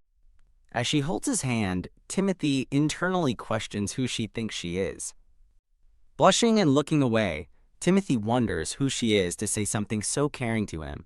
Agnes offers him an out, promising to stop everything if he truly hates the idea. Looking away but still holding her hand, a flustered Timothy reluctantly tells her to do whatever she wants. In a flashback, a younger Timothy recalls hating his uncle as he watches his mother, Greta, write another letter. Little Timothy asks to watch his mother write, and she cheerfully agrees. Timothy asks if she's writing to Uncle Ethan again, and his mother is surprised he remembers the name of someone he's never met. Timothy explains that it's because his mother is always praising what an amazing person his uncle is.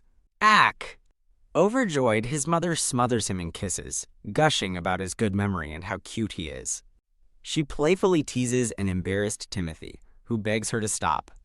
Cradled in his mother's arms, Timothy asks if his uncle is really so amazing, and she explains inheriting a dukedom at 16 was incredibly difficult. His mother smiles, conceding that his uncle might have a bit of a bad temper. She finishes by telling Timothy that, besides him, his uncle is the person she is most proud of. His mother invites Timothy to add a few words to the letter, hoping his uncle might finally reply this time. The flashback ends as Timothy remembers feeling insignificant, hating that his uncle would never even acknowledge him. A striking image shows a small Timothy standing in the immense shadow of the Duke. Timothy reveals he just wanted a little attention from his uncle, to be acknowledged as his nephew. Agnes quietly says she understands. Agnes smiles warmly, telling Timothy to keep doing what he's doing while she takes care of the rest. Framed by red roses, Agnes beams at Timothy and asks him to just trust her. In the Duke's study, the Crown Prince chides Ethan for not calling him sooner to meet such an interesting person. The prince laughs, remarking that Agnes is the first person he's seen who doesn't cower before the Duke, unlike even the adored Dahlia. He continues that even the Duke's knights are intimidated, while the Duke remains silently impassive. In a chibi panel, the prince teases the Duke for his silence, prompting the Duke to think that he'd answer if the prince said something coherent. The prince thoughtfully considers Agnes's effect, trailing off as he thinks about her. The Duke sighs in exasperation as the prince wonders if Agnes's courage might inspire Dahlia. The prince asks if the Duke is really not going to tell him the teacher's name, and the Duke stonewalls, asking if it's an order. Laughing, the prince playfully asks if the Duke simply doesn't want to tell him. The Duke continues to stare back silently, giving nothing away. The prince observes that the teacher appears to be in her early 20s, but the Duke remains quiet. The prince cutely teases the stoic Duke, asking if he really wants him to go ask Agnes for her name himself. Resigned, the Duke finally reveals her name is Agnes May Graham. The prince notes he's never heard of the Graham family, and the Duke adds that she's from a Viscount's family. Surprised, the prince notes that the Duke knows more about her than he expected. But the Duke claims he didn't learn it by choice.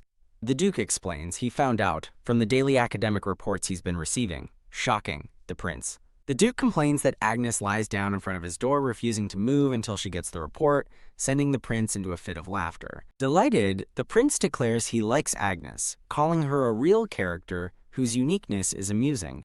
The prince asks for the Duke's opinion, and the Duke dryly calls her a strange person, recalling her offering a handshake while covered in horse manure. In a cute chibi panel, Agnes asks about horse manure, and the Duke, looking away, admits that the memory is a bit funny. The Crown Prince laughs heartily, recalling the Duke's story about finding Agnes in a stable, declaring she's an absolute riot, while the Duke worries the prince won't stop at just knowing her name. The Duke internally dismisses the idea, thinking that no matter how unique the prince's tastes are, he couldn't possibly be interested in Agnes. The Duke wonders why he's in such a foul mood after simply telling the prince a governess's name, then tiredly dismisses the chatter as Agnes listens from outside. The Crown Prince leans in and pointedly asks Ethan when he'll stop hiding things, and if his secret is related to Greta's son. The Duke asks how much he knows, and the prince replies that he knows nothing, wisely avoiding digging around to not incur the Duke's wrath. The prince smiles, cheekily asking why he should go to all the trouble of keeping quiet. As they sit opposite each other, the prince concludes that Greta's death wasn't an accident after all. The prince finds it unbelievable that Greta would die from a riding accident, expressing his disappointment that Ethan, her childhood friend, expects him to believe he knows nothing. The Duke coldly advises that feigning ignorance is the most helpful thing the prince can do. Frustrated, the prince retorts that he has played dumb for a whole year with no progress whatsoever. The Duke states that progress may be slow, but there's no need to rush, ominously adding that they hold the hostage and their enemies will eventually be forced to act. The prince is appalled that the Duke is treating his own nephew like a hostage, and remarks that it's no wonder the governess glares at him like a villain. Before leaving, the prince tells the Duke to attend the upcoming ball, and warns him about rumors he's been hearing. The Duke watches stoically as the prince departs. The prince stretches and announces his departure, but the Duke offers to see him out. Waving him off with a grin, the prince says it's all right, as he already has an escort. Thud, the heavy doors close, leaving the Duke alone in the study. Peek. Agnes peeks back into the study after the prince has left, catching the Duke's attention. Smiling to himself, the prince adds that he found Agnes more cute than strange. A grandfather clock ticks as a caption announces that time passed in a blur. In a classroom, Agnes notes it's almost 3 and time to wrap up, with narration detailing Timothy's 4-hour daily class schedule. Agnes asks to see Timothy's work, feeling fulfilled by her busy days of preparing lessons. In a cute chibi panel, Timothy pushes his book forward, and a delighted Agnes thanks him. Looking at the open book, Agnes gasps in astonishment, calling out Timothy's name. Agnes praises Timothy as a genius for solving everything so quickly, and a proud, blushing Timothy smugly agrees he's always been smart. Timothy proudly boasts that the lesson was nothing more than child's play for him.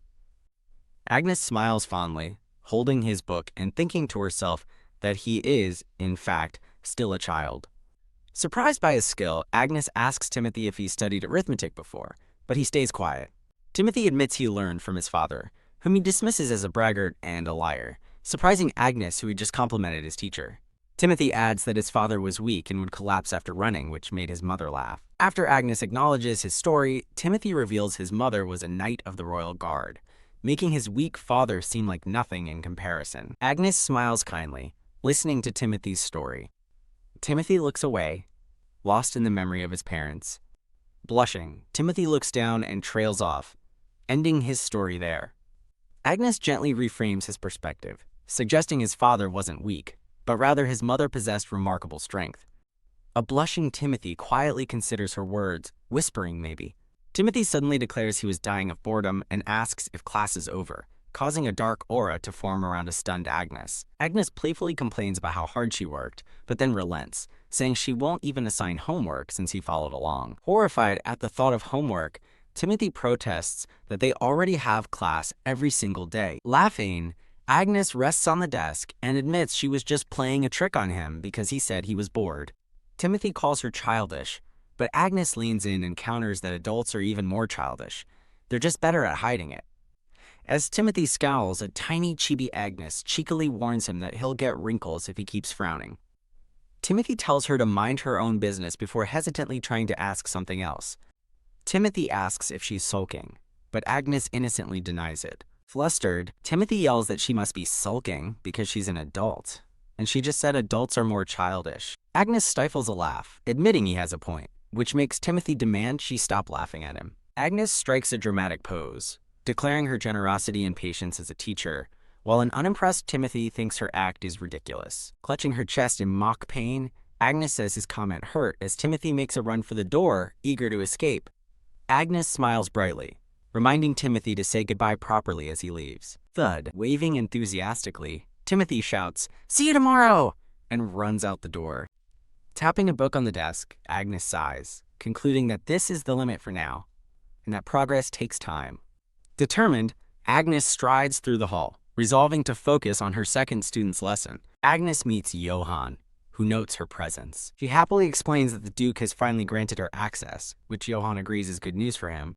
Johann offers to open the study door for her, but Agnes politely declines with thanks and reaches for it herself. Bursting into the study, Agnes cheerfully asks the Duke if he's changed his mind today, only to suddenly stop in her tracks. Pausing in the doorway of the opulent study, Agnes looks around in confusion, wondering where the Duke is. Agnes walks into the empty room, noting the strange silence where she usually hears an unpleasant voice, and grumbles that he could have at least said he wouldn't be there. Smiling to herself, she admits that while the lack of sarcasm is nice, being ignored all the time does sting. She closes her eyes, trying to be patient by reminding herself that the Duke is only 25. Despite his childishness. Agnes recalls the Duke's cold, intimidating eyes, which make her feel worthless, and knows she must fake confidence to endure his gaze. Spotting a white cushion on the sofa, she wonders what it's for, and decides to simply sit and wait. Clutching her book, Agnes sits on the edge of the couch, reasoning that he'll have to show up eventually. Suddenly, Agnes cries out, in complete and utter shock. "Ah!"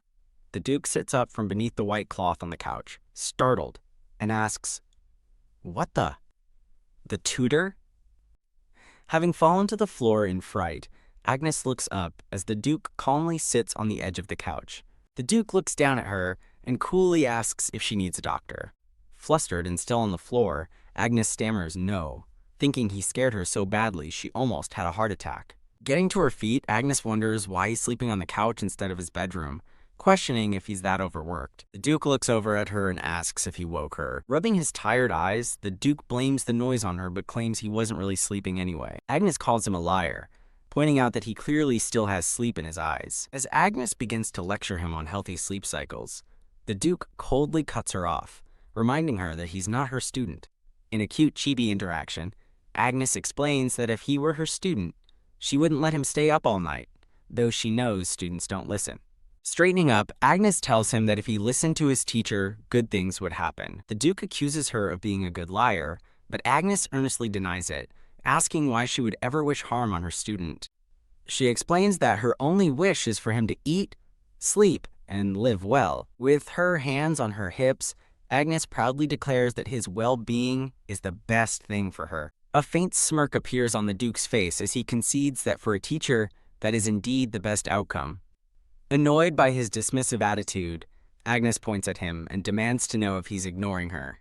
A rant about the uselessness of wealth in the face of death, especially a suspicious one, fills the background behind an irate Agnes. The Duke waves her off, patronizingly agreeing that everything she says is true. Fed up, Agnes grabs his collar and yanks him forward, demanding that he listen carefully.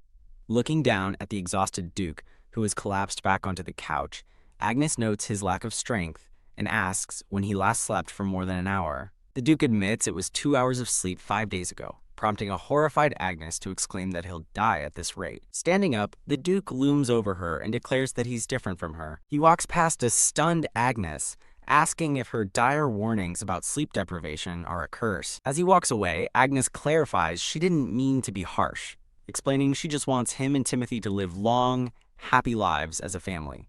Agnes imagines a happy future for the Duke and Timothy, even envisioning a wife for him, and concludes that his loneliness is simply because he isn't married. Suggesting his problems are due to being unmarried, Agnes is met with the Duke's unimpressed gaze, as he tells her to try a better approach. The Duke states flatly that he doesn't think about marriage and wouldn't want a spouse just to manage his health. Agnes smiles sweetly, conceding that his point is perfectly correct but looking like she's not done. The Duke observes that she's finally out of things to say, but Agnes snaps back that she wasn't the one who started talking about marriage.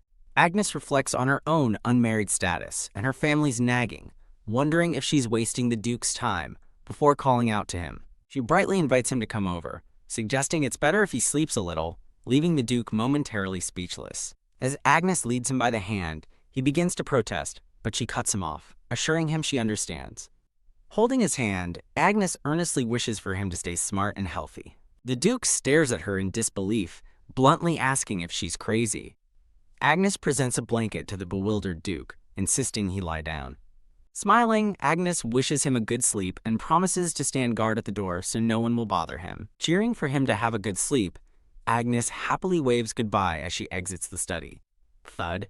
Left alone, the Duke sits perplexed on the couch after she leaves. As she leaves the study, Agnes is surprised to find the red-haired prince waiting for her in the hall. The prince smiles warmly, happily greeting her as teacher. A flustered chibi Agnes attempts a formal greeting, but the prince waves it off, insisting there's no need. The prince laughs, saying her kind treatment of Ethan is formality enough for him. Agnes sheepishly apologizes for her earlier mistake, but the prince reassures her that he had fun. He invites her to treat him comfortably as he dislikes formality outside the palace, and she thoughtfully agrees. The prince finds her informal acceptance of his request to be refreshing. He asks if she is on her way out after meeting with Ethan. Agnes confirms and asks if he's there to see the Duke, and he explains he had some free time. He cheekily admits he snuck out, finding the palace too suffocating. Agnes listens with a concerned expression, remaining silent. Narration reveals the prince was a feared warmonger before his ascension, rumored to bring destruction. However, after taking the throne, he surprisingly became quiet and peaceful. She muses that with his belligerent temperament and hatred of desks, teaching him must have been difficult. The prince laughs, admitting he'd always run from class with Ethan and Greta, preferring sword practice. Noting their childhood friendship, Agnes prepares to ask him a rude question about Duke Battenberg. He watches her expectantly as she hesitates before asking her presumptuous question. With the dark aura, Agnes sheepishly explains that His Excellency has just fallen asleep. She relays the Duke's severe sleep deprivation and asks if he can be left to rest for a bit. The prince asks how she knew about his sleep, and after she explains the Duke told her, a mischievous grin spreads across the prince's face. He teases that she looks like a mischievous troublemaker about to pull a prank, making her nervous. He then proposes a deal. He'll leave the betrothal discussion aside if she keeps him company instead.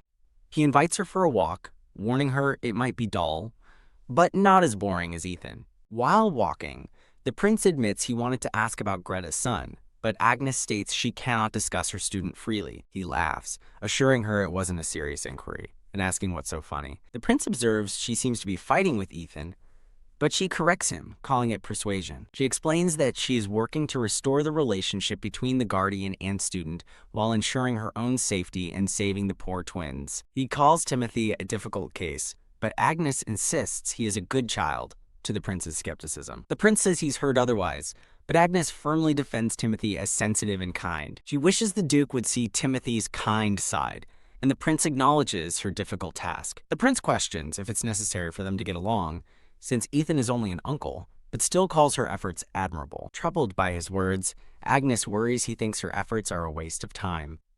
Looking back at her, the prince begins to give his honest opinion. He turns and confirms her fear, agreeing that she is right. Shocked, Agnes asks if he truly believes her efforts are in vain. With a frank smile, the prince confirms her fears, stating that her efforts are indeed in vain. His blunt words leave them in a heavy silence on the balcony. Annoyed, Agnes thinks to herself how brutally honest he is. She clarifies that she doesn't expect him to love Timothy as his own son, knowing that's impossible. Turning to the prince, she reminds him it's only been a year since Timothy lost his parents. The prince agrees but counters that it's also only been a year since Ethan lost his sister, and the brusque Ethan he knows isn't capable of that love. Conceding his point, Agnes reflects that one can change thoughts, but not a person's fundamental nature. The prince warns that even with changed thoughts, there's no telling how Timothy will receive the Duke's expressions, which could still hurt him. He concludes that while a change of heart would be nice, Providing a stable environment for the child is the top priority for now. Agnes reveals she suggested marriage for stability, but the Duke refused, shocking the prince. A flustered chibi prince questions her haste, while Agnes worries that a new wife wouldn't be guaranteed to love Timothy anyway. The red-haired prince winks playfully, turning the tables by asking what about her own marriage prospects. A flustered Agnes points to herself in surprise, as the prince reminds her she's also of marriageable age. Agnes states her commitment to staying single, but the prince muses that Ethan is handsome, and she must agree after seeing him up close, a notion she quickly dismisses, telling him not to worry about it. Agnes vehemently denies any romantic feelings, exclaiming that she's not looking for romance but just trying to survive. Leaning closer, the prince asks for a favor, leaving a startled Agnes to stammeringly ask what it is. Bathed in a golden floral glow, the prince smiles and formally asks Agnes to be his partner. In a cute, chibi moment, a suspicious Agnes asks why he chose her and what his angle is, to which the prince coolly asks if that is her answer. As he walks away, Agnes stammers for an explanation, and the prince nonchalantly remarks that he didn't realize a dance invitation required one. The prince looks back with a confident smile, stating that regardless of her questions, she will be attending the ball with him. His declaration is clear and final as he states that he won't accept any refusals. Agnes questions why he bothered, asking if refusal wasn't an option, and he explains his true motive. If Ethan hears she's his partner, the Duke will definitely attend. As the prince departs, a surprised Agnes questions if the Duke would really come, and the prince confidently assures her he will. Agnes asks what her attendance has to do with his grace, and the prince explains that his cousin can provide the wifely care for Timothy that Ethan cannot. The prince reveals his matchmaking plan. His cousin has her eyes on Ethan and is kind enough to embrace his nephew. Agnes is left momentarily speechless by the prince's elaborate scheme. With a spark of understanding, Agnes realizes his whole plan and exclaims that he could have just said so from the start. The scene shifts to Timothy, who shouts in shock about the royal ball and demands to know who she is going with. Agnes happily explains she is attending with the crown prince at his request, leaving Timothy stunned to hear she'll be his partner. A satisfied Agnes smiles, clearly pleased with this turn of events. Timothy quietly asks if she is really going, and a slightly oblivious Agnes just says, "Huh?" Snapping, Timothy angrily shouts, demanding to know if she's actually going to the ball. Agnes calmly explains that she has no choice but to accept the prince's invitation, which leaves Timothy silent and crestfallen. She tries to reassure him, explaining she's only going to accompany him and will return after looking around. Patting Timothy's head, Agnes informs him she can't teach that day, while he silently resolves that he can't let her go to scout a wife for his uncle. Agnes drifts into thought, recalling that she once dreamed of attending the famously splendid royal ball. A memory surfaces of her past, when she dreamed of going to the ball with the fiancé her parents had arranged. Her memory shows a vision of herself in a beautiful yellow gown, dancing with her former fiancé. Lost in thought, she recalls how they grew up together and wonders if what she felt back then was love. Returning to the present, she concludes that since she can't even remember his face now, it probably wasn't love after all. Timothy remains silent and sullen as Agnes rests a comforting hand on his shoulder. Timothy suddenly looks up and tells her not to go, then shouts that he will refuse the invitation for her. He grabs her arm in a small tantrum, insisting the event doesn't suit her, but she retorts that she's been to similar functions before. Agnes smiles reassuringly, telling Timothy not to worry about it. Defeated, Timothy mutters, "Whatever," but still pleads with her not to go. Timothy gets flustered, saying she can call him whatever she wishes, prompting Agnes to pretend to cry, though he accuses her of faking it. A tiny, worried Timothy asks if she's really crying, as cute, sad doodles float around them. Timothy nervously bargains, offering to call her teacher if she promises not to go, but while Agnes notes his tactic is working, she insists she must attend. In a chibi daydream, Agnes feigns sobbing, thinking how adorable he is while a panicked Timothy runs to get tissues. Agnes smiles, dropping the act and cheerfully informing him that teachers don't cry. "Hey," Timothy yells, flustered by her trick, but Agnes thanks him for his concern, knowing he was worried for her. Agnes explains the importance of socializing and seeing old friends, but Timothy scoffs, calling her friends a bunch of incompetents clustering together. When Agnes asks who told him that, he retorts that it's obvious, but she firmly corrects him on the importance of friendship. Timothy smirks, asking if she has many friends, forcing Agnes to sheepishly admit that quantity isn't what matters. Agnes tries a different approach, pointing out that even the proud Duke has friends, but Timothy accuses her of mocking his uncle. She presses on, explaining that even someone who thinks he's God's gift has friends, leaving Timothy without a comeback. Timothy stubbornly declares that neither of them needs friends, and that she should only spend her time with him.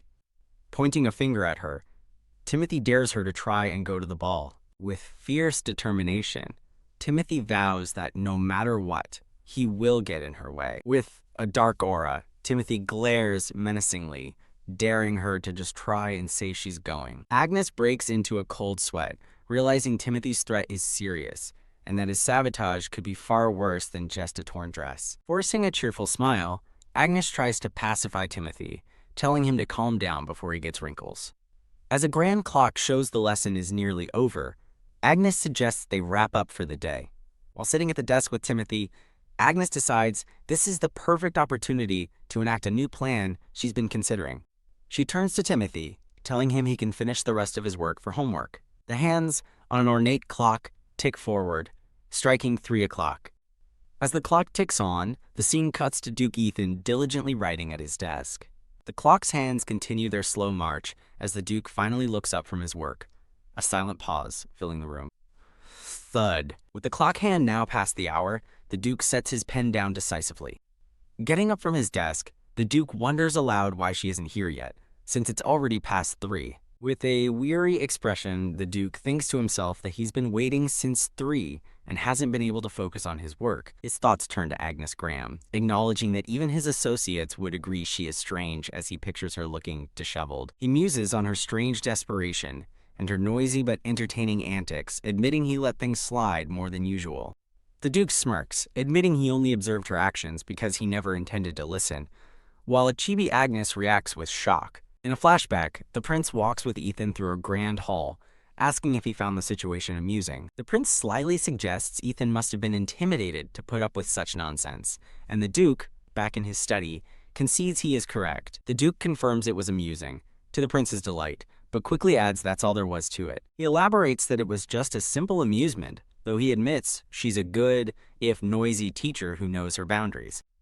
The prince playfully teases him, predicting Agnes won't be a bother for long and will eventually calm down after chattering. Surrounded by roses, the Duke coolly tells the prince that despite his hopes, Agnes is nothing more than a funny tutor to him. The prince counters that she seemed cute to him, and when the Duke questions it, he explains it's cute how she chases a predator, then asks if that predator is the Duke.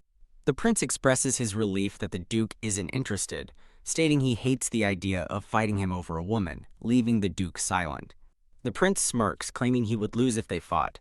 Meanwhile, the Duke recalls Agnes demanding his hand and the prince's plan to take her to the ball, thinking His Highness's taste is truly bad. The prince walks away with a triumphant smile after his conversation with the Duke. Turning back, the prince cheekily asks the silent Duke if he's angry about something. The Duke lets out a faint sigh, calmly asking why he would be angry. The prince expresses relief, noting the Duke's frightening expression, then muses that a little romance with the tutor should be fine since she doesn't plan to marry. The Duke's expression darkens as he interprets a little romance as a vulgar declaration that the prince only intends to play with her. He imagines an oblivious Agnes joyfully accepting the prince's invitation, unaware he has no intention of taking responsibility, and recalls her sincere concern for him. Back in his study, the Duke worries that she may have already foolishly fallen for the crown prince. Growing more vexed, he wonders why she's late and resolves to warn her not to be played by the prince. He leans on his desk, questioning his own growing irritation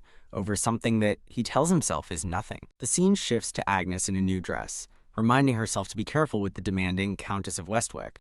Riding in a carriage, Agnes feels relieved that she sent a letter to the House of Westwick during her time off. She looks out the window, pleased that the Countess has invited her to tea and that her plans are falling into place. Agnes feels grateful for the Countess's kindness, thinking her a good person, unlike a certain someone she knows. She smirks smugly, thinking that certain someone is probably happy she's not there to meddle, and decides to let him enjoy the peace. She renews her determination, acknowledging that a direct approach failed but reaffirming that she has not given up. With a serious expression, Agnes steels her resolve. A lavish white and gold carriage proceeds down a cobblestone street. Agnes reflects on a strange memory from 14 years ago, where she followed 2 men, one of whom resembles a younger duke. A faceless woman in a pink dress stands alone, holding a delicate parasol. The carriage approaches as the woman in pink waits on the side of the road. In a stark outline, Agnes sits alone in the carriage, lost in her thoughts. Agnes's eyes are closed as she sinks deeper into her memories. Darkness floods her mind, filled with the foreboding feeling of what will happen when she opens her eyes. A terrifying memory flashes. A cloaked figure raises a sword to strike a horrified, kneeling Agnes. Returning to the present, Agnes touches her chest, reassuring herself that things are slowly changing for the better. Her carriage, pulled by 2 white horses, finally arrives at the grand gates of a large estate. Stepping out of the carriage, Agnes notes their early arrival and looks forward with quiet determination. 2 children, a boy with pinkish brown hair and a blonde girl, run joyfully towards Agnes, shouting that they've missed their teacher. Agnes beams with happiness as she embraces the 2 children, warmly calling them her angels. The little boy asks if she's been well, and Agnes smiles, confirming that she has. The blonde girl, Celine, pouts and accuses Agnes of doing just fine after abandoning them, leaving Agnes flustered. In a cute outburst, Celine calls Agnes mean for quitting without a word, while the boy adds that she broke her promise to write letters. Agnes smiles sheepishly, trying to explain that she had her reasons for her sudden departure. As a woman in a regal purple gown appears on the stairs, the children excitedly greet her as Lady Westwick. Agnes tries to greet Lady Westwick, but Celine interrupts, clinging to her and insisting that Agnes was talking with her. As Agnes tries to remind Celine to greet her mother, Celine cheekily asks her mother if she can wait, to which Lady Westwick smiles fondly. Lady Westwick kindly agrees to wait, indulging her daughter's possessiveness over the teacher. Agnes internally reflects on Lady Westwick's unchanging playfulness before apologizing to Celine and Ben for breaking her promise and making them wait. Agnes pulls the 2 children into a loving hug as Celine gives a surprised Ben a quick kiss on the cheek. She reassures them in her thoughts that she never once forgot about them. When a skeptical Celine asks if she truly means it, Agnes confirms she does, which is why she came to see them right away. Agnes apologizes for being late and sincerely tells the children how much she missed them. In a chibi-style panel, a tsundere Celine declares she'll forgive Agnes this once, with a shy Ben echoing her words. The children start bickering when Celine tells Ben to stop copying her, prompting an amused Lady Westwick to ask if their squabble is finished. Lady Westwick formally welcomes Agnes as she tries to bow respectfully, while the 2 children continue to playfully fight at her feet. Clapping her hands, Lady Westwick cleverly gets her children's attention by threatening to end their tea time early, since their teacher must go home right after. The children look dismayed at the thought of Agnes leaving so soon, but Lady Westwick urges them to hurry and change clothes to make the most of their time. After a silent agreement, the 2 children race off to change, shouting to see who can get there first, leaving the 2 women to watch. During tea, Lady Westwick brings up the idea of group lessons for her children, Celine and Ben, along with the rumored Marquis Reynolds. Agnes nervously admits that the Marquis can be a troublemaker, though Lady Westwick counters that she's heard he's a good, if difficult, boy. Taking a sip of tea, Lady Westwick calmly asks Agnes for the specific reason Timothy must join her children's lessons. Agnes looks taken aback by the directness of the question from the smiling Countess. Agnes nervously recalls the rumor that those who lie to Lady Westwick's gentle smile meet a terrible end. Choosing honesty, Agnes states that she believes the student desperately needs friends his own age. Lady Westwick's expression sharpens as she asks if Agnes intends to use her children for the sake of Marquis Reynolds, shocking Agnes. Agnes reluctantly admits it could be seen that way, prompting Lady Westwick to comment on her hopeless honesty and ask for the full truth. Agnes explains that she believes Celine and Ben's bright and good nature would be a positive influence and help Timothy a great deal. Her thoughts elaborate that while Timothy is a good boy, he is emotionally distant and has many rough edges. She concludes her reasoning, believing that the Westwick children would surely guide Timothy in a good direction. Lady Westwick observes that Agnes seems quite fond of the young Marquis, and Agnes smiles, affirming he's a lovely child. The scene focuses on a delicate teacup resting on its saucer. Agnes sits across from the Countess, admitting that, despite her confidence, she still has her concerns. Lady Westwick looks at Agnes and, hearing her conviction, decides she will trust her judgment. Agnes beams with gratitude, and Lady Westwick confesses they haven't been able to find a suitable new tutor since she left. Lady Westwick smiles, concluding that if Timothy is lovely enough to make Agnes handle 3 troublemakers, then she can trust him as well. As if remembering something, Lady Westwick extends an invitation for Agnes to stay for dinner, much to Agnes's surprise. Agnes eagerly accepts, only to immediately panic, realizing she'll have to manage all 3 children at once, but trying to convince herself it will be fine. The scene transitions to the Duke's mansion under a starry night sky. The Duke's gray-haired butler sits alone, gravely thinking that he does not believe this is a good idea. Agnes cheerfully insists to the butler that the Westwick children are good kids, while he worries that their own young master is already difficult enough. The butler sharply reminds Agnes that she's the one who claims Timothy is kind and gentle, leaving her confused by his point. The butler explains he's worried because her standards are unique, but concedes that Timothy has improved greatly, allowing the staff to finally rest, much to Agnes's delight. The butler clarifies that Timothy's good behavior is only in front of her. He explains that after lessons, Timothy surprisingly reads, despite a flashback showing the boy raging against homework. He continues, revealing that Timothy's routine is now just dinner, a bath, and sleep, and he completely ignores servants who try to speak with him. A stunned Agnes clutches her chest, admitting with a guilty expression that she had no idea this was happening. However, the butler trails off, suggesting that while things may look better to others, his experienced eyes see a different, more troubling picture. The butler's words leave Agnes speechless and concerned as they sit across from each other. A troubled Agnes desperately tries to figure out where her plan went wrong. She recalls a vision of Timothy, isolated and faceless, standing apart from the rest of the household staff. She had hoped that with love and attention, he would be cherished by everyone. Instead, she now sees an image of him clinging only to her, surrounded by a wall of thorns. Agnes clenches her hands, realizing that Timothy's issues are far deeper than she thought and won't be easily solved. She explains to the butler that group lessons are crucial to teach Timothy how to value other people. Agnes looks on with a determined expression, committed to her course of action.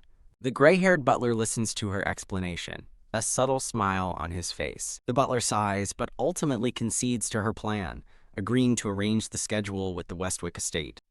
A relieved Agnes gratefully entrusts the matter to him, but he stops her with one more question.